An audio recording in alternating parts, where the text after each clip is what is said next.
የተወደዳችሁ እንዴት ናችሁ? ይህ አርስ ስፔሻል ነው። ዋናውና ጉዳዮች ውብ አዲስ ከህዳር እስከ ዳር በአንድ ዓመት ውስጥ 3 ዙር የሚካሄድ አንድ ሐሳብ ላይ ትኩረት ያደረገ የሥነ ጥበብ አውደ ርዕይ በይፋ ተከፈተ። በአዲስ አበባ ከተማ አካባቢን በማጽዳትና ቆሻሻን የማቃጠል ስርዓት ወይም ህዳር ሲታጠን እንዳይካሄድ መከልከሉ መነጋገሪያ ሆኖ ዋለ።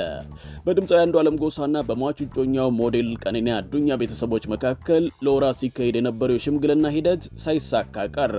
እነዚህንና ሌሎችንም የአርስ ስፔሻል ኪነትና ኩነት መረጃዎችን እናቀርብላችኋለን። አብራችሁን ሆኖ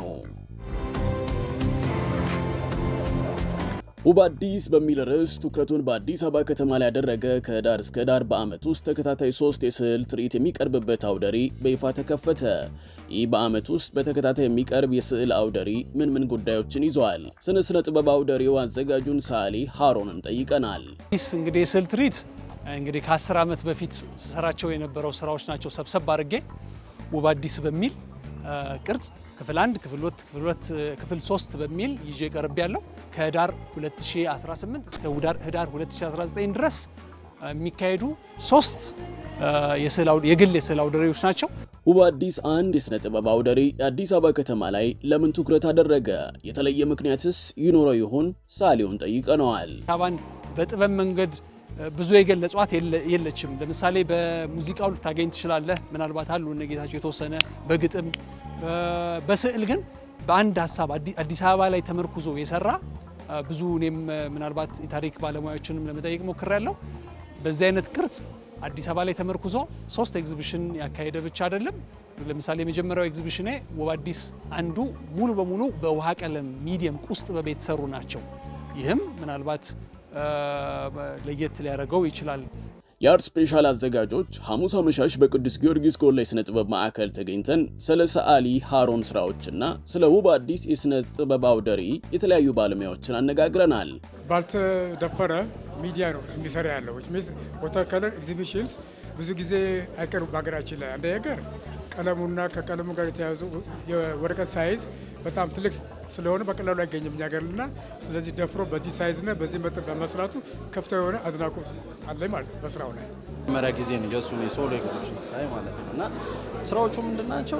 ፊገር ላይ ያጠነጠኑ ናቸው እና የጉሊት ነገር በደንብ አድርጎ አሁን በስዕሉ ደረጃ ስታስበው ማለት ነው ከከለር ከፎርም ከአቀራረብ ምናምን ስታየው እያንዳንዱ ነገር ትልቁን የአካዳሚካል የትምህርት አሰጣጡን ሂደት በደንብ ተግብሮታል። ውብ አዲስ የሥነ ጥበብ አውደ ርዕይ እስከ መቼ ይቆያል? ሰዓሊ ሃሮን ምላሽ አለው። እንግዲህ ከህዳር 11 ሐሙስ ይከፈታል፣ ህዳር 22 ሰኞ ይዘጋል። ወቅቱ በኢትዮጵያ የዘመን ቀመር 1911 ዓ.ም በዓለም አቀፍ ደረጃ በተለይም በአውሮፓ ለሚሊዮኖች ሕይወት መቀጠፍ ምክንያት የሆነው ስፓኒሽ ፍሉ የተባለ የኢንፍሉዌንዛ በሽታ ወረርሽኝ ተከስቶ ነበር። በኢትዮጵያ በሽታው የታየው የመጀመሪያ የበሽታው ምልክት በዓለም ላይ ከታየ ከ10 ወር በኋላ ከህዳር 7 እስከ ህዳር 20 1911 ዓ.ም ለ14 ቀናት ገደማ እንደቆየ ይነገራል። ብላቴን ጌታ መርሲያ ሐዘን ወልደ ቂርቆስ የ20ኛው ክፍለ ዘመን መባቻ በተሰኘው መጽሐፋቸው ላይ እንዳሰፈሩት ወረርሽኙ እስከ 40,000 ኢትዮጵያውያንን ለሞት የዳረገ ሲሆን በአዲስ አበባ ከተማ ብቻ 9,000 ዜጎች በበሽታው ሞተዋል። ወረርሽኙ በኢትዮጵያ የተከሰተው በህዳር ወር በመሆኑ የህዳር በሽታ መባሉና በተለይም ህዳር 12 ቀን በርካታ ኢትዮጵያውያን የሞቱበት ቀን በመሆኑ በቀኑ የጽዳት ዘመቻ እንዲደረግ በአዋጅ ተነግሮ እንደነበረ መጽሐፉ ያትታል። በወቅቱ የነበሩ የጀርመን ሐኪሞች የወረርሽኙ መንስኤ የንጽህና ጉድለት እንደሆነና ወረርሽኙ በአየር ይተላለፋል የሚል መላምት ላይ ደረሱ ቢሆንም ትክክለኛ መፍትሄ ማምጣት እንዳልቻለም ይነገራል። ይህንንም ተከትሎ ሐኪሞቹ መፍትሄ ያሉትን ያስቀመጡ ሲሆን ህዝቡ ቆሻሻ ከቤቱ አውጥቶ እንዲያቃጥል በአዋጅ መነገሩና በሽታውም እንደጠፋ በጉዳዩ ዙሪያ የተጻፉ መጽሐፍት ያስረዳሉ። ይህንንም በማሰብ ታሪካዊ ወቅት ለማስታወስ በሚል በአንዳንድ አካባቢዎች ህብረተሰቡ ቀኑን ጠብቆ ህዳር 12 ሲያከብረው ቆይቷል።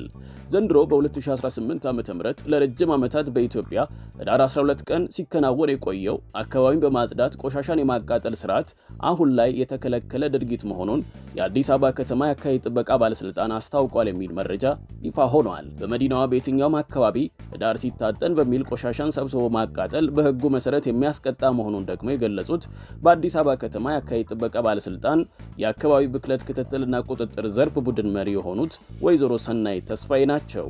ይህን መረጃ ይፋ ከሆነበት ሰዓት ጀምሮ በበርካቶች ዘንድ ጉዳዩ መነጋገሪያ ሆኖ ውሏል። የአዲስ አበባ ከተማ የአካባቢ ጥበቃ ባለስልጣን ይህንን ይበል እንጂ ተዘዋውረን በተመለከትናቸው የአዲስ አበባ ከተማ አካባቢዎች ህብረተሰቡ የተለመደውን አካባቢን ማጽዳትና ቆሻሻ የማቃጠል ልምዱን ሲከውን ተመልክተናል። የአዲስ አበባ ከተማ የአካባቢ ጥበቃ ባለስልጣን እዚህ ውሳኔ ላይ ደረሰው ህዳር ሲታጠን የሚለውን ስርዓት በተሻለ መንገድ መተግበር ስለሚገባው እንደሆነም ሰምተናል። ጩኸት በረከተ ፊልም ለእይታ በቃ። የደራሲና አዘጋጅ ምንተስኖት ለገሰ ጩኸት በረከተ የተሰኘ ፊልም ህዳር 12 2018 ዓ.ም በዓለም ሲኒማ ተመርቆ መታየት ጀምሯል። ትሳሳት ደሃ ቁጥር ከጠራ ቀጥሎ ችግር አለ። 1000 አብድረኝ 2000 የቤት ኪራይ ጎልዶብኝ ነው። በሬንጀርስ ፊልም ተዘጋጅቶ በላምሮት ፊልም ፕሮዳክሽን የቀረበው ይህ ፊልም ሀገራዊ የፖለቲካና ማህበራዊ ህጸጾቻችንን የሚፈትሽ እንደሆነም ተገልጿል። ጋዜጠኛው ፍቅርን ጋዜጠኛው መስፍን ሌባ ነህ? እኔ ሀቀኛ ጋዜጠኛ ነኝ አልኩ። በፊልሙ ላይ ሰለሞን ሙሄ፣ ሙሉዓለም ጌታቸው፣ ዳንኤል ሙሉነና ሌሎችም በትወናው ተሳትፈውበታል። ህዳር 12 መታየት የጀመረው ፊልሙ ህዳር 19፣ 20 እና 21 በሁሉም ሲኒማ ቤቶች በድጋሚ ይመረቃልም ተብለዋል። ለእናቴ አንድም ቀን የሚጨምር ከሆነ ምንም ነገር ለማድረግ ዝግጁ ነበር። ባለቤቴ ክፉኛ ታማብኛል። ከአንተ ጋር እየኖረች እንዴት አትታመም? በድምፃዊ አንዱዓለም ጎሳና በሟቹ እጮኛው ሞዴል ቀነኒ አዱኛ ቤተሰቦች መካከል ለወራት ሲካሄድ የነበረው የሽምግልና ሂደት ሙሉ በሙሉ ሳይሳካ እንደቀረ ተሰማ። ይህንንም ተከትሎ የቀነኒ አዱኛ አባት በማህበራዊ ትስስር ገጾች ቤተሰቦቹ በእርቅ ተስማምተዋል ተብሎ የሚሰራጨውን መረጃ በይፋ በማስተባበል እንደ ቤተሰብ የተስማማንበት ጉዳይ የለም ሲሉ አስታውቀዋል። የአፋን ኦሮሞ ድምፃዊ ሆነው ድምፃዊ አንዱዓለም ጎሳ እጮኛ የነበረችው ሞዴል ቀነኒ አዱኛ ከከፍታ ቦታ ላይ ወድቃ ህይወቷ ማለፉ ይታወሳል። በህልፈቷም ድምፃዊው በዋና ተጠርጣሪነት ተይዞ ለወራት በስር ቆይቷል። ድምፃዊው ከእስር ከተለቀቀ በኋላም ከቀነኒ ቤተሰቦች ጋር ያለውን ግንኙነት ለማደስና እርቅ ለመፍጠር አባገዳዎችንና ሽማግሌዎችን ልኮ እንደነበር የተገለጸ ሲሆን ለወራት የዘለቀው ይህ የሽምግልና ሂደት በሁለቱ ወገኖች መካከል ስምምነት ላይ ሳይደረሰበት ፍሬም ሳያፈራ መቅረቱ ተሰምቷል። የሽምግልናው ሂደት አለመሳካት ይፋ በሆነበትም ወቅት የቀነኒ አዱኛ አባት በተለይም በማህበራዊ ትስስር ገጾች ጉዳዩ በእርቅ ተዘግቷል በሚል ለሚሰራጨው መረጃ ምላሽ ሰጥተዋል። ወላጅ አባቷ በሰጡት መግለጫ በማህበራዊ ሚዲያ የቀነኒን ጉዳይ በእርቅ ሊጨርሱ ነው ተብሎ ለተለቀቀው መረጃ እኛ እንደ ቤተሰብ የምናውቀው ነገር የለምም ብለዋል። ይህንን መረጃ ለምን እንደለቀቁ ባናውቅም እኛ እንደ ቤተሰብ በእርቅ የተስማማንበት ምንም አይነት ጉዳይ የለም ሲሉ አቋማቸውን በግልጽ አስቀምጠዋል። አክሎም የህግ ሂደቱ እስካሁን መቋጫ አላገኘም፣ በማህበራዊ ትስስር ገጾች የሚለቀቀው ወደ አንድ ወገን ያጋደለ መረጃ ነው፣ እንደ ቤተሰብ የተስማማንበት ምንም ነገር እንደሌለ እንድታውቁ እንገልጻለን ሲሉም ተናግረዋል። ድምፃዊ አንዱዓለም ጎሳ ከእስር የተለቀቀው ፖሊስ ምርመራውን አጠናቆ መዝገቡን ለአቃቤ ህግ ከላከ በኋላ አቃቤ ህግ በተሰጠው የጊዜ ገደብ ውስጥ ክስ ሳይመሰርት በመቅረቱ መሆኑ ይታወሳል። የገጣሚ መንበረ ማርያም ኃይሉ የውበት ሰሌዳ የተሰኘ የግጥም መጽሐፍ ቅዳሜ ህዳር 13 ቀን 2018 ዓ.ም ከምሽቱ 11 ሰዓት ጀምሮ በጣይቱ የባህልና የትምህርት ማዕከል ልዩ ልዩ ተጋባዥ እንግዶች በተገኙበት ይመረቃል። በዕለቱም ጸሐፌ ተውኔት አያልነህ ሙላቱ፣ ደራሲ ኃይለ መለኮት መዋል፣ አርቲስት አዳነች ወልደ ገብርኤል፣ መራሄ ተውኔት ዳግማዊ አመለወርቅ ፈይሳና እንዲሁም አርቲስት ስዩም ተፈራ በክብር እንግድነት ይገኛሉ ተብሏል። ገጣሚያኑ ሰለሞን ሰሃለ፣ ዋሲዮን በላይ፣ ፌበን ፋንጮና ሌሎችም የግጥም ስራዎቻቸውን ያቀርባሉ።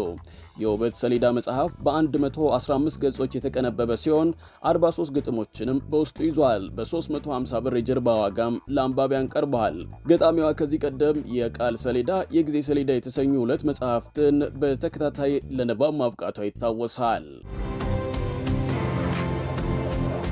ክቡራትና ክቡራን ተመልካቾቻችን በዚህ ሳምንት ያዘጋጀንላችሁ የአርት ስፔሻል የኪነትና ኩነት መረጃዎች ይህንን ይመስሉ ነበር። ስለተከታተላችሁን እናመሰግናለን።